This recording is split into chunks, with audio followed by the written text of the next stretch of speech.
Hey people from the tube, welcome back to another Pancho Things. Today, finally the day has arrived where I have that surprise that I wanted to talk to you guys about. Finally is here. I'm going to be able to show it to you. Let's get started.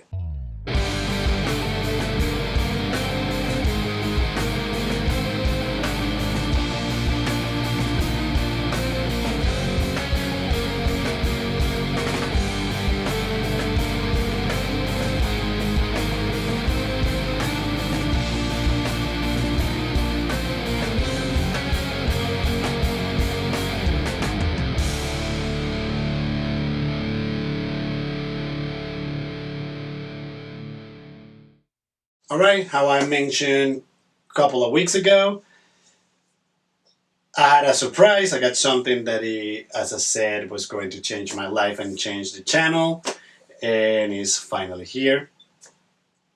Um, I've been thinking how to approach this video for a year and some change now, and I have come with different formats of how I wanted to talk about it because it is extremely emotional, people. This video is going to be a roller coaster of emotions, and bear with me. Trust me, at the end of this video is all going to be worth it. So, when I moved to this country, I moved in literally with a bag full of books, some CDs, and a brain full of ideas and full of projects. And I'm on my bag full of books and CDs and all my projects and all those ideas. I brought with me also my dog Stone. Few months later,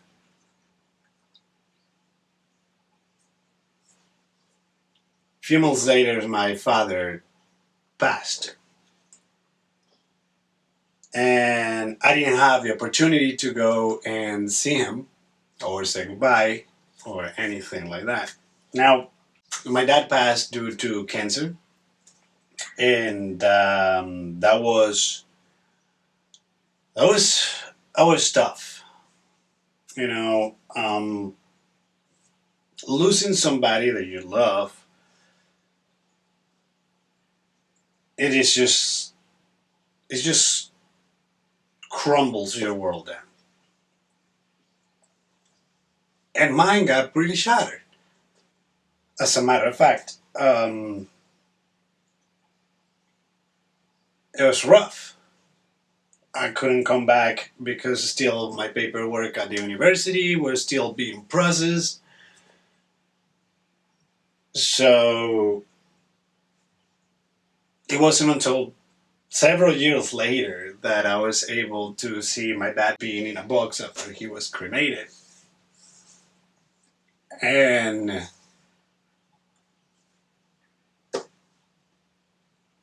it's hard. It is really hard.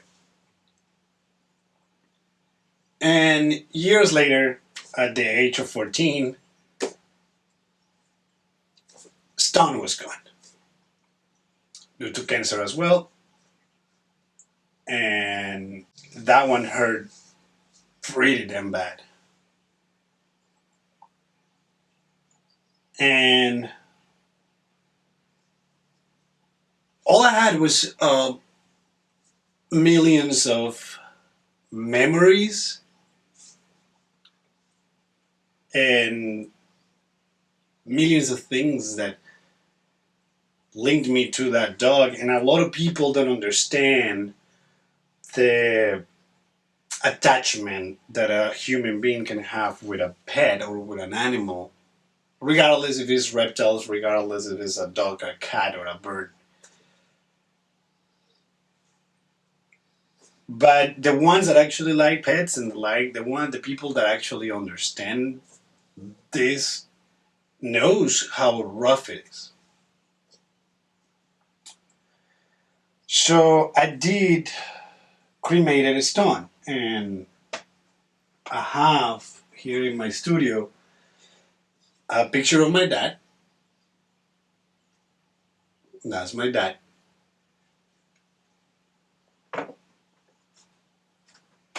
And I have stones, ashes as well. And I gotta say, it is extremely hard to keep moving forward with your ideas once you lost your father and everything just collapses. And finally you discard finally the scar stopped bleeding. Not healed, but it stopped bleeding. And then you lose your dog. It's a punch in the face. I'm so sorry. As I said, towards the end of this video, everything will make sense. For everybody that knows me knows how hard it is to make this video today. And as I said, I've been probably for a year or more trying to figure out how to approach this so it didn't hurt as much. Still hurts. Still hurts a lot. So my life took a lot of turns. Came to work as a pilot and becoming a chef. And thankfully, I was able to grab my guitar again and start playing guitar again.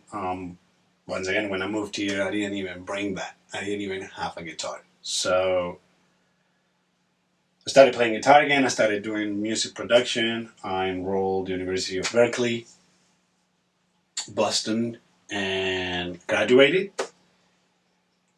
I kept doing music production, music stuff, and my life is constantly being evolving. And then, thanks to a lot of YouTubers, Bobby Guy Fills, Outdoor Limits, guys here in California, Mid Valley Mercenaries, I started watching videos of people dog hunting, and wow. The one thing that I never expected was to feel attached and attracted to hunting birds. Actually, hunting in general. And for 2 years, I prepared to do my first season and bought a shotgun and get everything. And in the meantime, I kept researching, studying, watching for all those people putting great content out there and showing how amazing these birds are and how difficult it is to hunt a dog or any waterfowl for that matter. It is hard, but I love it. I love the fact that you get to see, in my case by myself, in the middle of nowhere, at night, and you get to see the sun come right up in front of your eyes, and then you see them wait for these birds, and sometimes they shut up, sometimes they don't, but it's a beautiful thing, and I never imagined that I will get attached. But once again, I never imagined in my life that if the life and the 14 years that I spent with my dog, I would have had that interest on hunting birds, hunting dogs and waterfowl. I don't think that he would have worked. And I will explain why. Stone was, if you could combine into one dog, you could combine Willie Nelson, Bill Murray, and Seth Rogen. That's who the Stone was. He was the hippiest of dogs that I've ever seen in my life. The hippiest. He would have not chased. He would have not jumped in the water and get all wet trying to go and get a dog. He probably would have turned around and been like, yo, you shot the thing, you go get it. I'm not here to do your job, man. You killed it. You go get your thing. I'll wait for you here. Thank you. That's what Stone would have done. It was a piece of work. I'm gonna try to put a bunch of pictures and stuff so you guys can see this. But yeah, the most loyal, amazing companion ever. It was a dog that he knew. He knew what you were going through at any given time. He knew who was a good person, who was a bad person. He had this scent of understanding when I was in danger, when I wasn't in danger, when somebody supposed to be around or not. One thing is me saying all of this, and one thing would have been for you guys if you didn't meet this dog, like to see that. As most of you know, Marilyn, our Maltipoo, is initially my girlfriend's dog. When I met my girlfriend, Marilyn was already in my girl's life. And I gotta say, it wasn't easy. It wasn't easy with Marilyn and Stone together. It was quite difficult. Marilyn is a dog that come from a severe abuse, and he was rescued. And he's set on his ways. He has a he. I wouldn't been able to say within the last 7 years the turns that this dog have done and the turns that he did prior me being involved in his life. It was interesting. I remember driving from Georgia to San Diego with my girlfriend. So we're driving in a Honda Accord coupe, and I couldn't even reach and touch her leg or touch her arm or get a soda or anything. He will snap. Today's day, he sleep with me right in my side of the bed, and he's amazing. We have an amazing relationship, and we understand each other really well. And as cranky he can be, he's probably like an 80-year-old man trapped in the body of a Maltipoo. He can be quite rowdy, but he and I developed this relationship, and I remember when Stone passed. That solidified.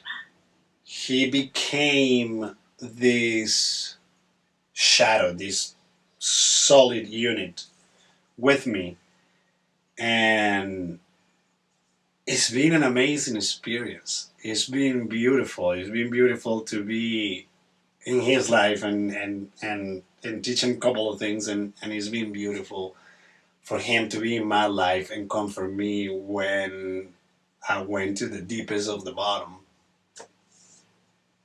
And he, in a way, helped me a lot to get out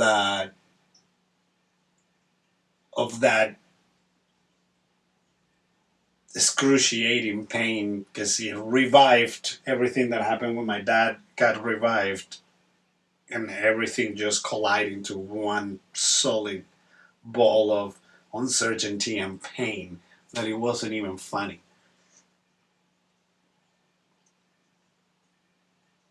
Marilyn was there the entire time, and he's been there the entire time, and I'm grateful. I'm really grateful, and I'm happy to call him my dog, and I love him. So that's the beginning of everything. That's the overview for you guys to understand what is coming next in this video. And we'll talk about it a little bit more in a second. So just give me 1 second here. I'm gonna do something.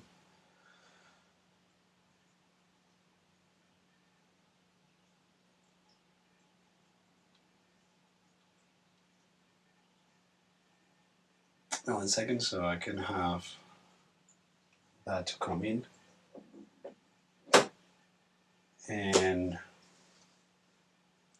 yeah, as I said, this has been really emotional for me, and I'm leaving a lot of details out. I'm leaving a lot of stuff because I don't want to keep crying in front of the camera. I guess that in a way we all are haunted by those things. We all want to lose extremely important people in our lives. So what I wanted to show you guys is and introduce you to Commodore. Commodore is a golden retriever. He's 8 weeks old and 4 days. 8 weeks and 4 days.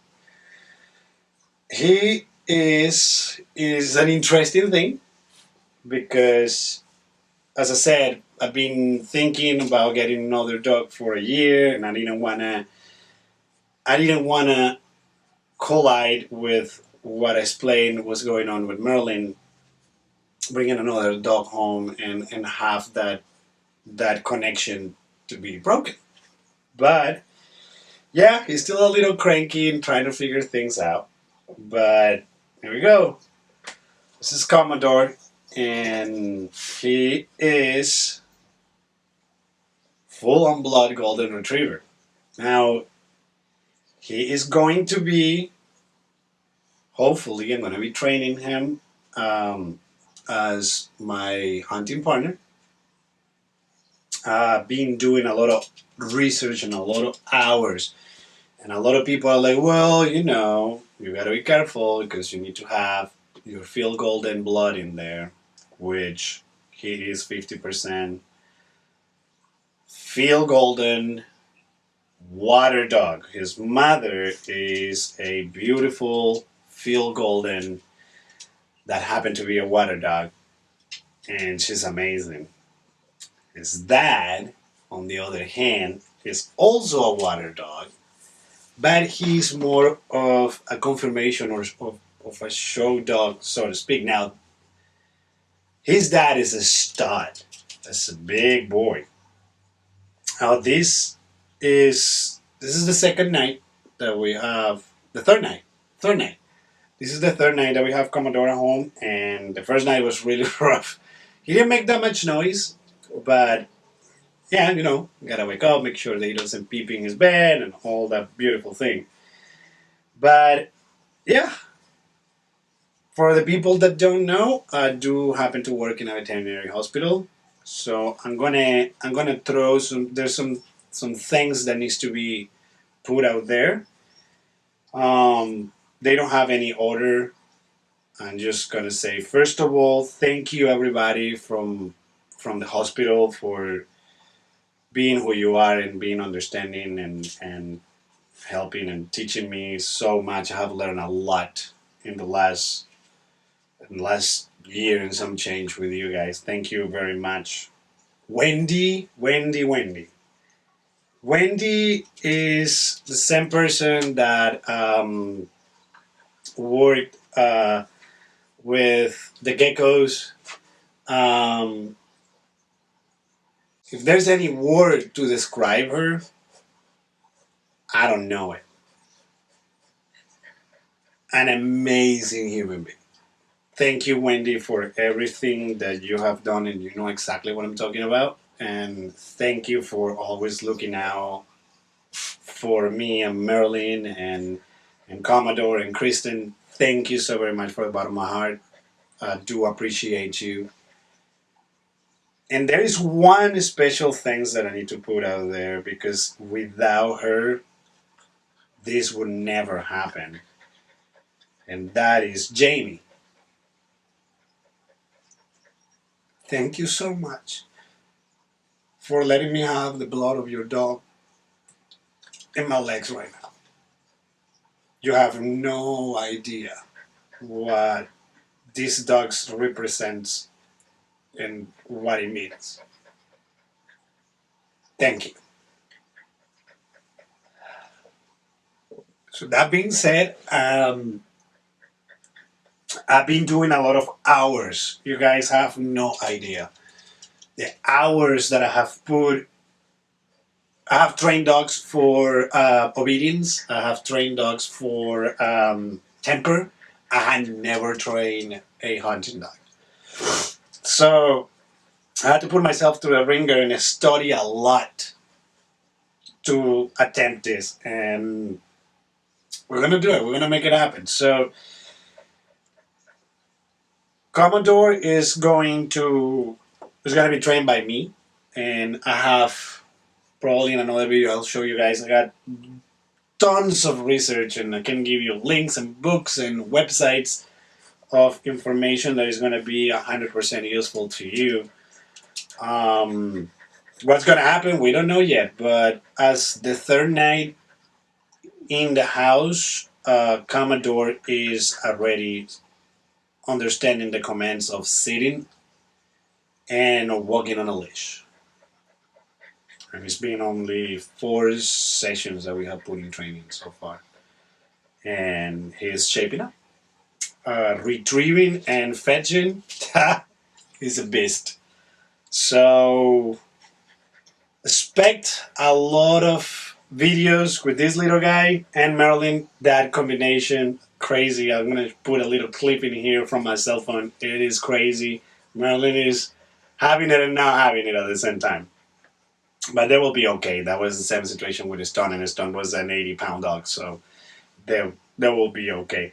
But yeah, this is my surprise. We got a puppy golden retriever that hopefully will be joining me in my hunts and taking and chasing some bears around. There's going to be a lot of work to do, and I'm just going to drop this. And I'm going to end this video here. He is the reason of the development of that product that I was telling you guys about, that I was going to show you soon. It's because of him that we decided to do that line of products, and I'm going to be making a video shortly once I figure a couple other things out. And we are gonna show you the whole, pretty much as much as I can, of the process of me training him from today, which is the third day, until the moment that we put a bird in his mouth.